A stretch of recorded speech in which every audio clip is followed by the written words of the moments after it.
Il nous est dit dans 2 Chroniques 26, 16 à 21 comment le roi Osias fut puni par Dieu lorsqu'il tenta de brûler de l'encens sur l'autel des parfums dans le temple du Seigneur.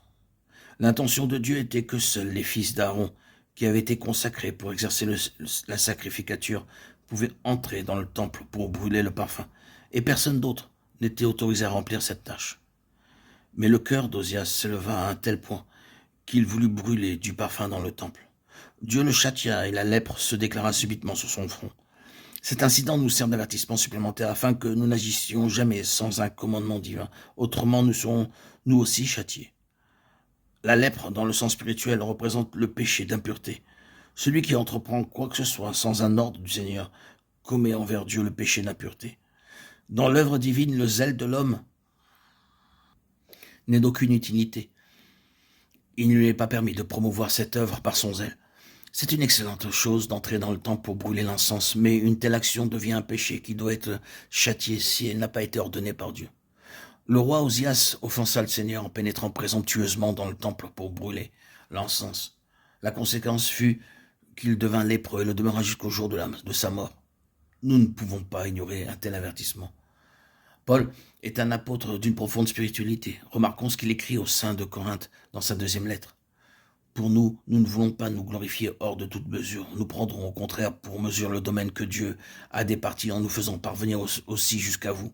Nous ne dépassons pas nos limites, comme si nous n'étions point parvenus jusqu'à vous, car c'est bien jusqu'à vous que nous sommes arrivés avec l'évangile de Christ. Nous ne nous glorifions pas hors de toute mesure des travaux d'autrui, mais nous avons l'espérance, si votre foi augmente, de devenir encore plus grand parmi vous dans notre propre domaine. 2 Corinthiens 10, 13, 15. Paul ici parle de son expérience. Il sait qu'il ne doit pas aller au-delà de la sphère que Dieu lui a impartie.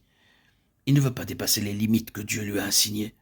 Il se sent responsable à l'égard de ce que Dieu lui a confié, mais il n'ose pas être responsable à l'égard de ce que Dieu ne lui aurait pas confié.